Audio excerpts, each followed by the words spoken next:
tidak menyapa, tidak kemana, kau ya anak muda, tidak ada itu. Melewati begitu saja. Hingga sang ustaz melewati sang preman. Preman masih memandang sang ustaz, dan ustaz hilang dari matanya, tapi tidak hilang dari kekaguman di hatinya. Apa disebutkan dalam kisah tersebut? Allah yang maha tahu hati mereka. Allah maha tahu hati mereka. Orang yang katanya ibadah ternyata merendahkan orang lain. Dari saat itulah dicabut hidayahnya oleh Allah. Hati-hati, jangan biasa merendahkan orang lain, bisa menjadi sebab dicabut hidayah. Kemudian di sisi lain, maka ingat, biarpun orang katanya maksiat hari ini, katanya bandung, bandel, banyak segala dosa, akan tetapi kalau dia masih mengagungkan syiar agama, tunggu dia. Suatu ketika nanti dia akan tobat.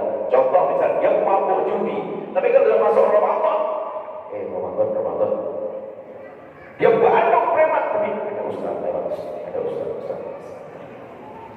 Dengar azan, tak perlu aku azan dari mana? Kalau masih menghormati kemuliaan, tunggu dia. Dia akan tobat suatu ketika nanti. Menghormati syiar, menghormati adat. Kalau ada preman seperti itu, lihat, maka dia akan dibawa oleh Allah kepada kemuliaan. Maka dari itu termasuk trik dakwah yang indah untuk mengajak orang bandung, bandel dan sebagainya adalah jangan suruh dia ngaji ke masjid dan sebagainya. Ajak dia ikut adil dalam kebaikan, karena kebaikan itu akan menarik kebaikan. Misalnya ada orang tua, dia bandung, macam preman segala macam. Kurang pesan adik, Pak. Ini kira-kira orang mau pengajian bisa tidak motornya parkir di sini, Pak? Di rumahmu, boleh nggak apa-apa. Kalau sudah membuka hatinya untuk pengajian, tunggu suatu ketika nanti yang akan tobat. Kemudian kita perlu menengok diri kita, jangan sombong. Coba saja.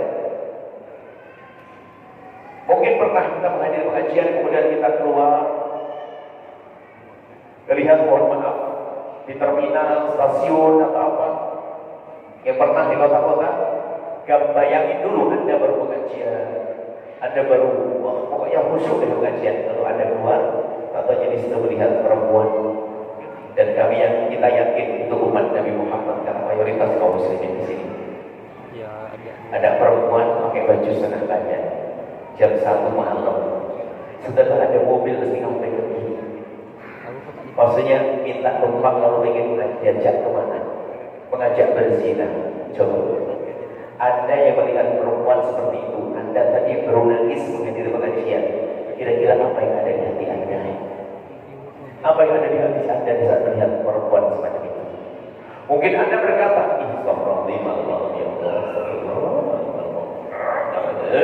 perempuan begitu, mungkin seperti itu. Atau mungkin Anda menjadi orang yang seperti itu.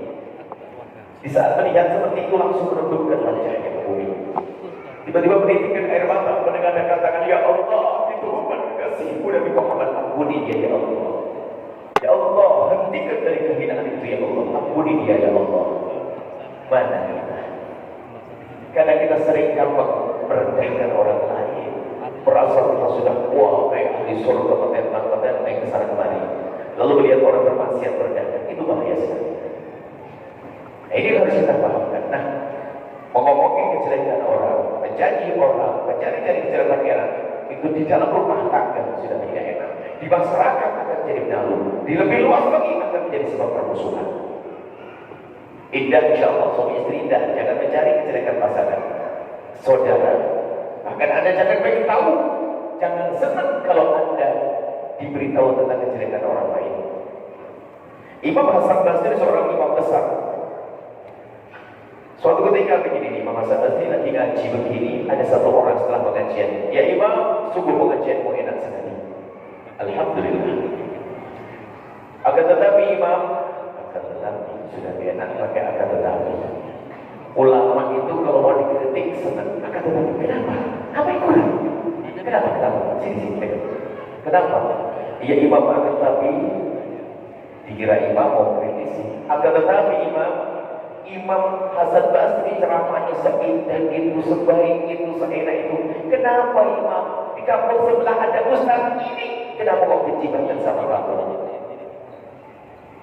Imam Hasan Basri yang tadi mengira mau dikritik, mau dibenahi, apa dikasih cerita begitu. Katanya kampung sebelah ada ustaz yang sedang sama Imam Hasan Basri. Imam Hasan Basri menunduk sebentar lalu berkata, Pak, benar omonganmu, benar Imam, ada saksinya.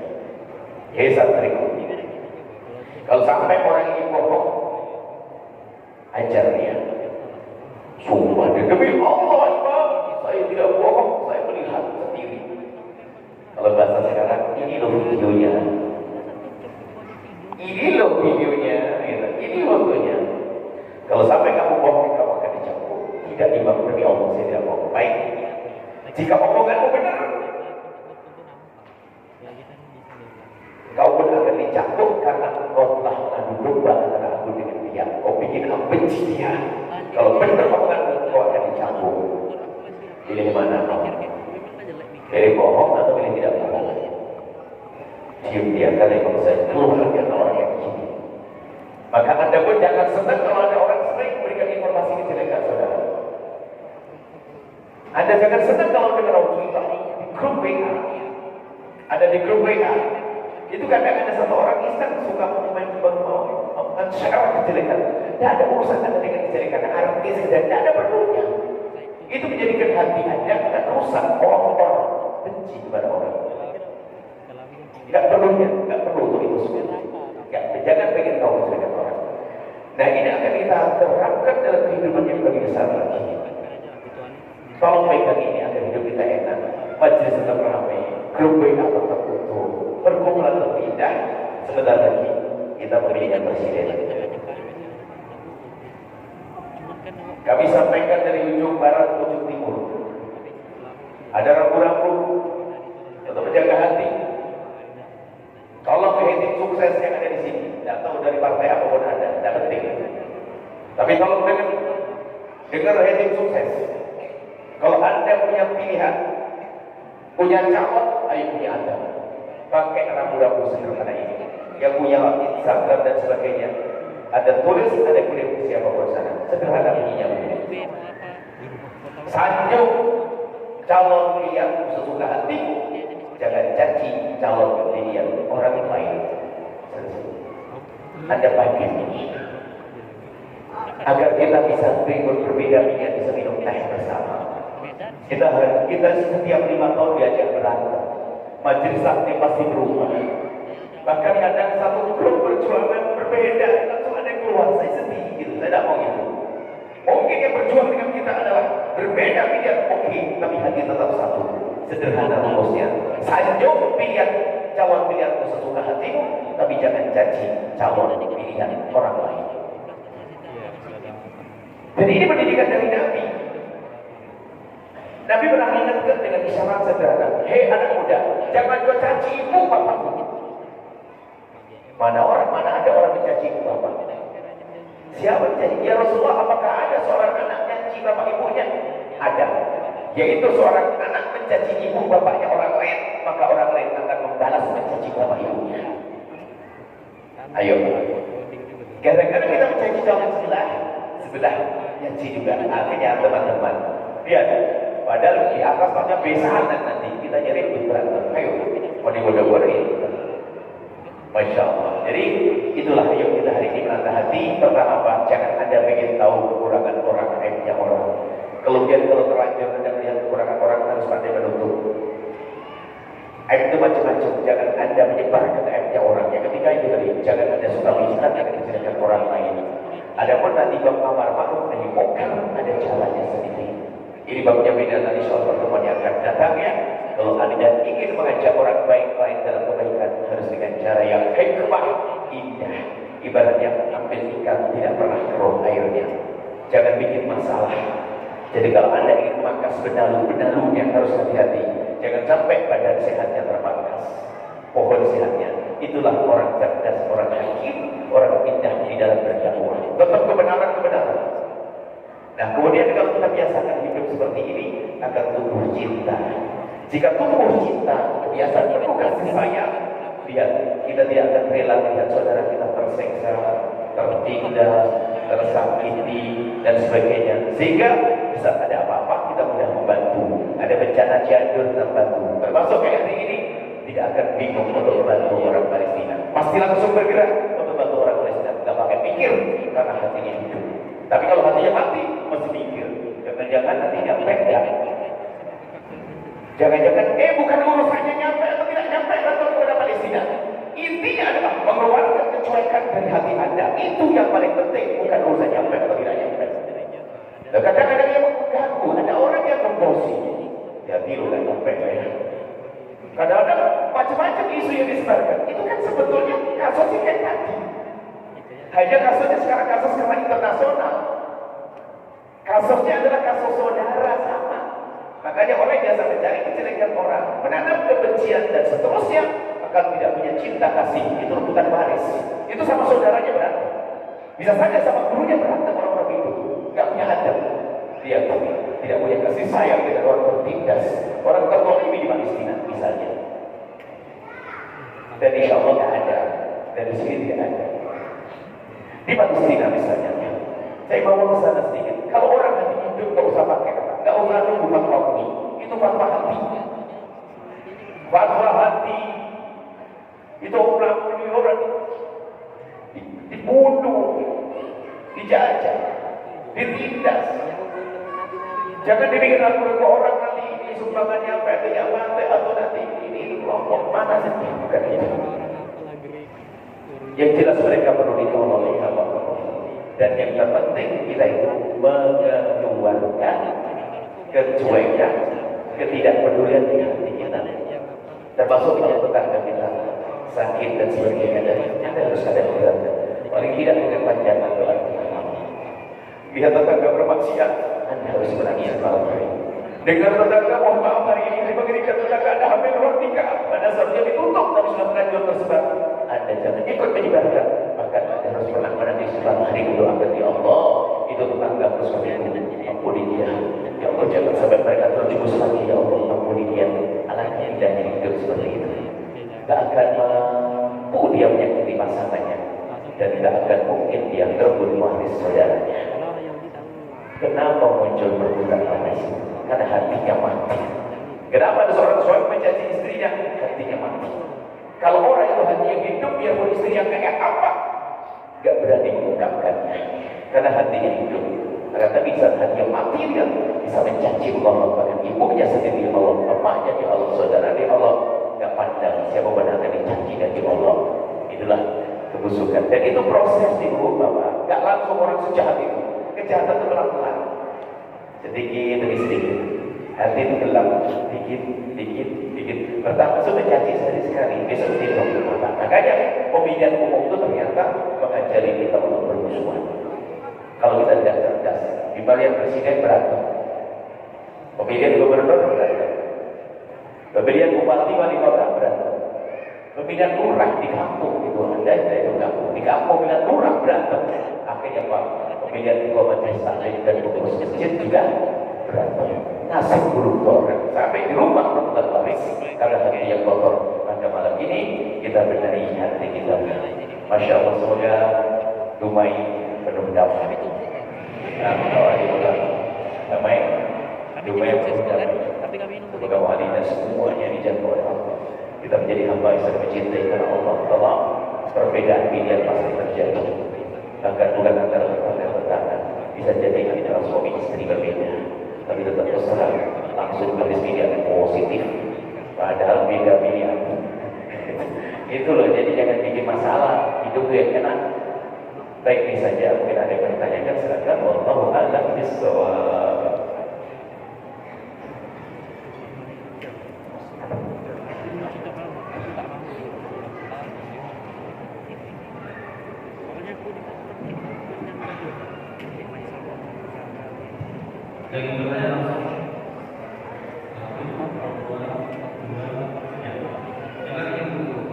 Langsung gitu kan ya? Langsung ya. Ibaratnya tuh si kembar kan ya, kayaknya tuh sih dibilangin udah siap skripsi. Terus kita setuju baru itu bilang. Jadi kita siap bilang.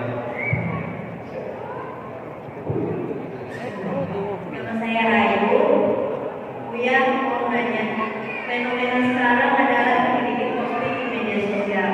Salah satunya posting tentang gambaran yang seperti kita lihat ada yang melakukan kriminal. Jadi karena posting itu seseorang itu dapat keadilan. Nah, bagaimana pandangan Buya tentang hal itu? Apakah itu termasuk hal yang keliru yang kita posting tadi? Jika keliru, bagaimana cara memperbaikinya? Makasih Buya. Assalamualaikum. Baik, tanya sekali ada dengan ada kejahatan, ada kejahatan yang tidak mendapatkan apa? Ada orang terzolim yang tidak mendapatkan keadilan, penganiayaan dan sebagainya. Sehingga caranya adalah di posting, caranya adalah di posting. Sehingga dari situlah nanti pihak kepolisian dan sebagainya langsung segera turun. Maka di sini ada beberapa catatan. Jika itu betul, berarti barangkali penegak hukum kita memang kurang Jakarta. Ya kita doakanlah setelah itu biar kalau ada orang itu segera diselesaikan, jangan sampai kemudian di posting nanti beritanya mohon maaf itu ada kayak memang ditangkap penjahatnya, tapi ada satu kesalahan yang tidak mungkin disebutkan. Contoh saja, ada sebagian di posting sah kezaliman, dipukul dan sebagainya. Untuk menghentikan kezaliman harus posting. Nah, karena kalau seperti itu memang ini berbeda dengan tadi masalah saya ada orang dizalimi. Ternyata untuk membebaskan dari kezalimannya nggak bisa, kecuali harus diekspos besar-besaran. Kemudian orang pada mengutuk sehingga dari pihak penegak hukum lalu datang, itu bisa. Tapi ada yang mohon maaf, kalau di posting ada ibas jelek yang panjang misalnya, tolong misalnya, ini kadang-kadang secara zahir ada dilema, akan tapi tentang cara agama ada beberapa yang indah. Perempuan yang di pelecehan seksual misalnya, ya kan, pelecehan seksual atau apapun model-model kejahatan semacam ini.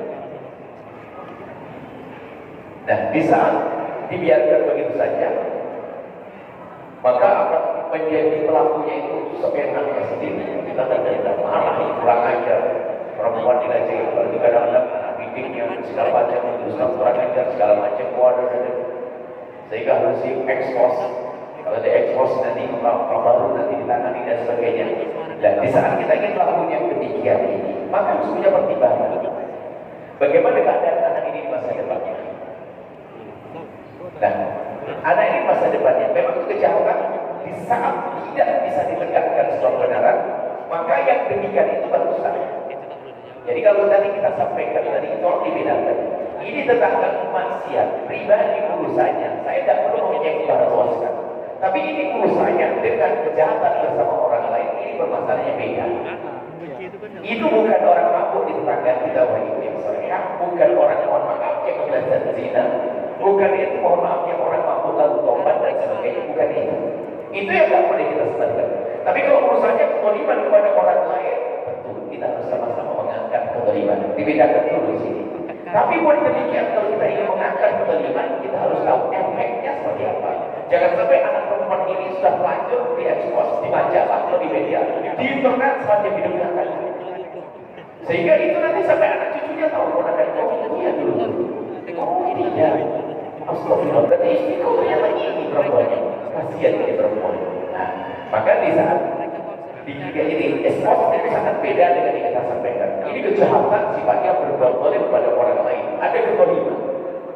Kalau sifatnya bukan kezaliman, dosa pribadi, Anda tidak perlu pertama tidak pengen tahu, yang kedua hati-hati, jangan Anda mengekspos kesalahan pribadi. Nah, ini pertanyaan bagus sekali biar kita memilah. Kalau sifatnya kezaliman, unsur al-madlum, al-zalim, al-madlum. Berarti pertolongan untuk berbuat zalim agar yang betul. Yang berbuat zalim kita tolong dengan cara, kalau bisanya dengan cara semacam itu diekspos. Maka ini kan sifatnya berbuat zalim, bukan dosa pribadi, urusannya dengan orang lain. Mencuri, mencuri haknya orang lain, akan berbuat boleh pada miliknya orang lain. Anda melihat orang Anda mencuri naik ke tangannya orang, atau ya ada salah paham, kata ya tidak boleh ke situ orang. Akhirnya habis uangnya tadi.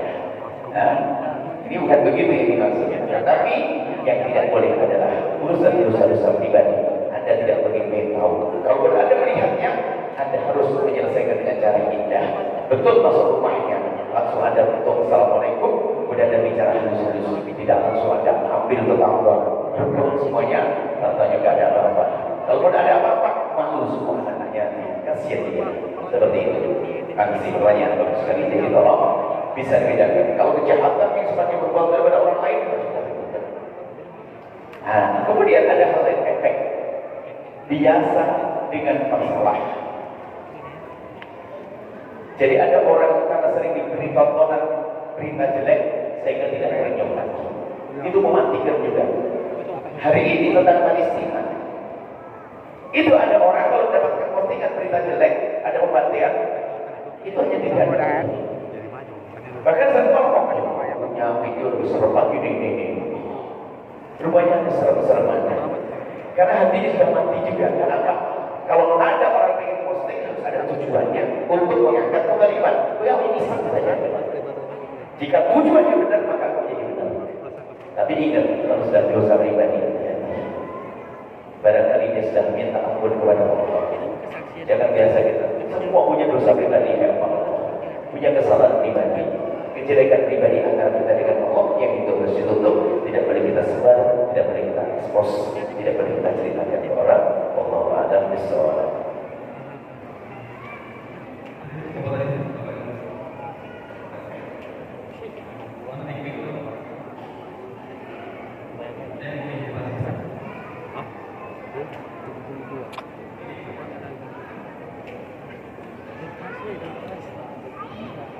Assalamualaikum warahmatullahi wabarakatuh. Assalamualaikum. Mohon dikoreksi kalau salah saya salah. Saya ingin bertanya, apabila kita mencetak pemutaran itu pertama kalau bisa tidak bisa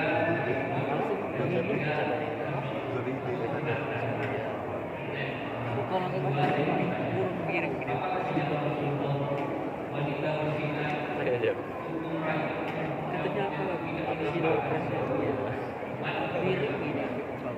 Baik, masalah orang ini menerima yang menjadi. Para ulama menjelaskan tentang kemungkaran. Jika kita melihat kemungkaran, kita hendaknya merubah dengan tangan kita. Kita hitung Kalau tidak mau kita pergi misalnya dengan lisan kita. Kalau tidak adalah dengan hati kita. Para ulama menjelaskan, memang bacaan hadisnya begitu, tapi di dalam kita melaksanakannya kita mulai dari hati, bukan dari pekerjaan. Jadi kalau Anda melihat kemungkaran, pertama kali Anda harus ingkar dengan hati Anda, supaya tidak hanya Anda sebut, oh Allah, pada tadi Anda ingkar benar, nggak begitu. Jadi pembacanya memang dari awal, tapi pelaksananya dari hati dulu. Jadi pelaksananya hati dulu. Anda harus tidak stop boleh. Sebab ada orang punya eksternal, Allah Akbar hanya karena dia sudah punya grup amar ma'ruf munkar. Ini kalau saya tidak teriak Allah Akbar dan sorot sama media, wah kacau ini. Ketinggalan zaman itu harus Allah Akbar bukan benci kemungkaran. Jadi pertama kali dari kita, kemudian dari lesan. Lesan itu maknanya apa sih? Lesan Anda memang betul dengan lesan, jangan pakai hantam dulu bisa. Lesan, jadi kita bicara baik-baik dengan penuh lembutan, yang segera dia dapat singgung dan sebagainya. Nah, kemudian setelah itu baru kalau tidak dikasih tahu. Kalau kamu tidak bisa seperti itu, mungkin akan beda ceritanya. Jadi ada langkah-langkahnya. Dan sebagian ulama menafsiri berbeda. Tapi ini kasusnya lebih nyaman, sehingga terjadi pada satu orang. Saya kalau ingin amar ma'ruf munkar, kalau saya mulai dan saya tidak senang dengan hati saya tentang kemungkaran, kemudian saya akan berbicara dengan cara yang baik. Kemudian setelah itu kalau tidak mau, saya akan bertindak dengan kekuatan saya. Kalau saya hanya dari hati saya, oke. Kalau saya mau belum bisa, yang penting hati saya ikan, saya sudah selamat. Nah, sebagian ulama bagi ini tugasnya beda-beda. Cuman ini bahaya tentunya. Tapi boleh-boleh saja. Jadi beda. Wal yughayyiru biyadihi, ini pemerintah. Bilisani, ini ustaz. Biqadrihi, orang awam. Nah, ini kan ya. Ini kalau beda-beda orang awam pun ada punya kekuatan juga ya. Jadi biar orang awam, jadi dibagi-bagi. Kalau dibagi nanti, orang akan merasa, wah, kayak tangannya kan tugasnya pemerintah, yang punya polisi. Saya nggak usah deh, agak begitu. Akan tapi seperti itu caranya. Kemudian masalah amal online harus hati-hati jangan sampai kita masuk kesombongan. Makanya pastikan sebelum kita mengingatkan orang ada 3 fase. Fase pertama mengecek kembali. Jangan sampai prajurit menyalahkan orang bahwa kita salah menyalahkan. Bukan. Kirain, sudah terima marah-marah kirain. Jadi dicek kembali. Kemudian itu dicek apakah dia sadar atau tidak. Kalau dia melakukan kesalahan. Kalau dia tidak sadar, tinggal kita ingatkan. Kalau dia tidak sadar, kita ingatkan. Sampai di situ, tidak sampai kita cuci maki. Kan indah. Jadi kalau saya lihat satu orang melakukan kesalahan, saya hanya mengira dia tahu akan sadar dan boleh dosa. Termasuk orang, ada orang tidak sholat hari ini bukan karena menantang Allah, cuma ternyata tidak ngerti cara sholat yang gampang. Oh boleh itu sholat, astagfirullah. Ternyata begitu. Katanya juga dari orang dasar, munafik dia, tidak pernah sholat ya. Kita sudah punya cuma kita punya apa? Dia nggak ngerti cara sholat yang gampang. Nah gitu. Jadi cara mengumpulkan harus betul-betul indah, mendahului hikmah seperti itu. Ada pun yang kedua ini masalah apa itu kan ada bahasan sendiri dan harus indah. Tapi ada orang salah paham jadikan lama, nggak mau berbuat apa-apa dengan ceramah yang salah ulama. Kan bukan bagian kita, nggak maju aja. Apa harus amal Allah harus. Tapi semua ini ada dalam ilmu dan aturannya. Yang kedua tadi apa? Hukum raja ada. Nah ini harus dipahami. Hukum raja pada zaman Nabi di depan orang. Agar tetapi yang harus dipahami ceritanya bagaimana sampai dia raja. Itu ada cerita Ma'is sama Ghamidiyah. Seorang datang kepada Nabi. Ya Rasulullah, anak ketua Qadzali. Ya Rasulullah, aku telah berzina. Aku kepelongsong, aku kepleset, aku telah berzina. Rasulullah, penghirmi sucikan aku, bersihkan aku ya Rasulullah. Di saat ada orang Nabi Muhammad mengatakan apa? Tidak langsung sini aku jawab tidak. La'alla lamasta, mungkin Pak kamu hanya sekedar sentuhan.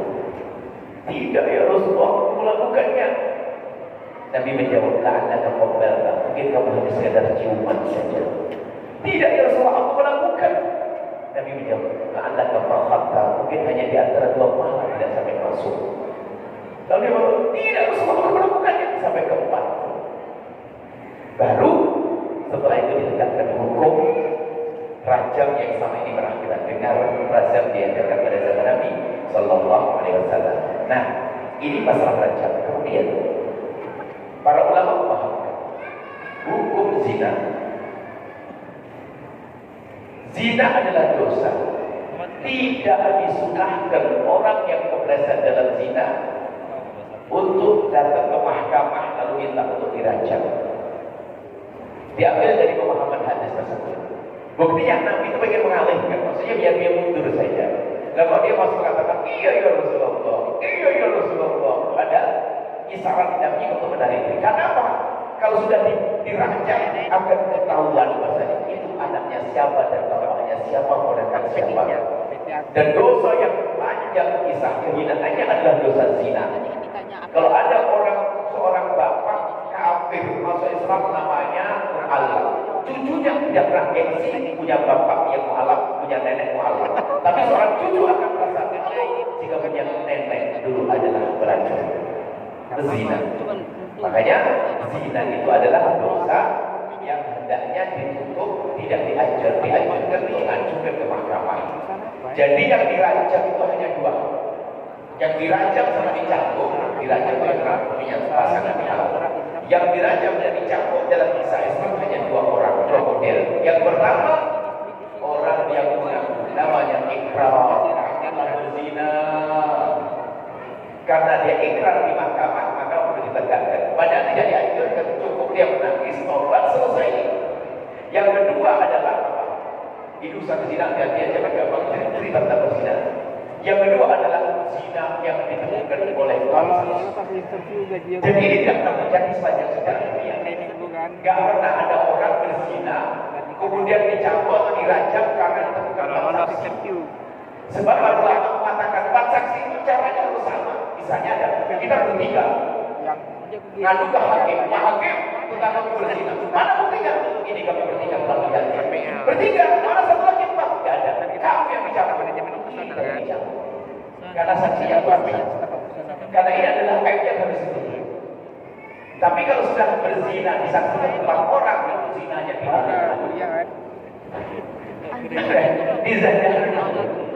Jadi hati-hati, makanya perzinahan tidak hanya ditutup, jangan ada berzina dan sebagainya. Jadi adanya rajam pada zaman Nabi itu karena ikrarnya, kisah Milia dan kisah Ma'is. Dia sendiri mengakui di hadapan Nabi. Kemudian sudah para ulama menangkap daripada cerita itu sesungguhnya tidak dianjurkan kalau orang berzina lalu ikrar hakim akan dicambuk. Lalu kenapa para sahabat Nabi juga minta dicambuk? Karena bagi dia siksa neraka amat pedih, tidak mau disiksa di neraka, pedih disiksa di akhirat. Kemudian kisah Ma'is itu apa? Setelah dicambuk mati, sedang dirajam meninggal. Setelah dirajam meninggal, dirajam dan meninggal. Orang yang merendahkan dia. Kisah Homilia. Orang pada merendahkan di mana? Kan gitu ya? Nabi marah. Lauzina. Seandainya ditimbang tobatnya perempuan ini dengan amalnya orang di Madinah, niscaya tobatnya lebih berat. Kalau orang sudah bertobat itu seperti orang tidak punya dosa. Kalau yang dicambuk tadi, makanya dia minta agar terbebas dari dosa. Cuma nanti kalau ulama mengatakan siapapun yang terpeleset dalam zina cukup simpan antara simpul dengan Allah dan bertobat dan menangis selesai. Dosa Anda cerita kepada siapapun dari bangsa manusia. Cuma kadang kebodohan seorang manusia karena jarang ngaji, jarang beramal. Jadi kejadian betul mohon maaf ini dalam perzinaan Anda punya ilmu, bukan Anda berzina, tapi bagaimana Anda menyelesaikan urusan orang. Jika Anda melihat orang atau ada orang mengadu kepada Anda bahasa jihad dalam berzina, Anda ditutup ilmu. Jangan ceritakan kepada siapapun dari bangsa manusia. Saya mau menikah calon suami saya bagaimana? Dia bakal tahu kecuali kau cerita.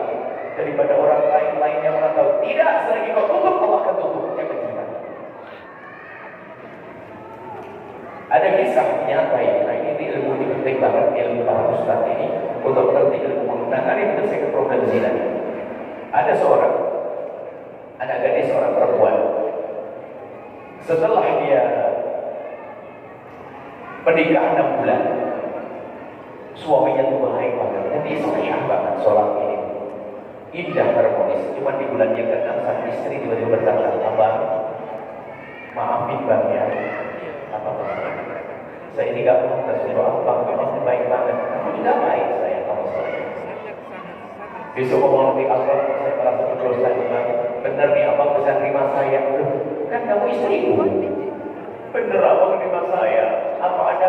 Iya dong. Kamu kan kamu ada baik dong. Kamu istri yang bersolehah. Iya bang, saya merasa bersalah. Terima Allah baik.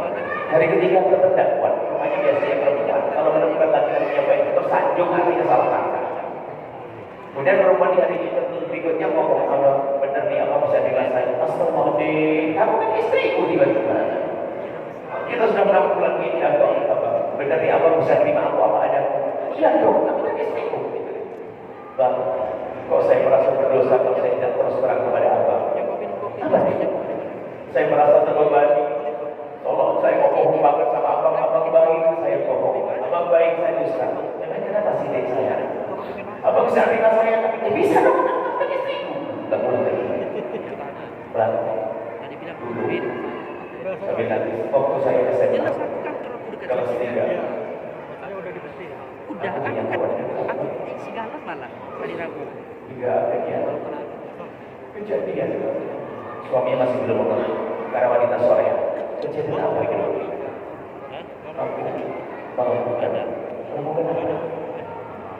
Melakukan layanan suami istri baru melakukan suami Kaget bisa berpikir, nangis suami dipeluk itu istri. Setelah dipeluk itu langsung saya dapat dicerai dan layak dicerai perempuan itu. Kenapa dia bercerita sudah ditutup oleh Allah? Karena kebodohan, permasalahan cara ngaji. Ya. Makanya orang punya tutup antar kau dengan Allah. Selesai. Dan tidak dianjurkan siapa pun bercerita tentang aib yang dosa kepada Allah. Allah yang mengampuni, selesai. Dan banyak orang karena apa? Itu mengotori hati suami. Hati suami setelah seandainya pun itu masih bergabung kembali, kalau suaminya bukan orang yang imannya kuat, dibisik oleh setan. Jangan-jangan istrimu nanti kamu pergi, jangan-jangan istrimu itu lagi, jangan-jangan terus hidupnya tidak enak. Bahkan bisa sampai suatu ketika di depan anaknya dasar memang kamu dulu begitu. Ya, ayo seanak-anak indahnya Islam. Maka perlu belajar ngaji yang benar. Ya. Hei yang punya masalah urusan semacam ini tutup urusan dengan Allah saja. Nabi sudah malam selesai berpernah hebat pasangan depan siapapun seperti ada orang suci karena memang harus ditutup kayak ini. Sehingga tak ada obatnya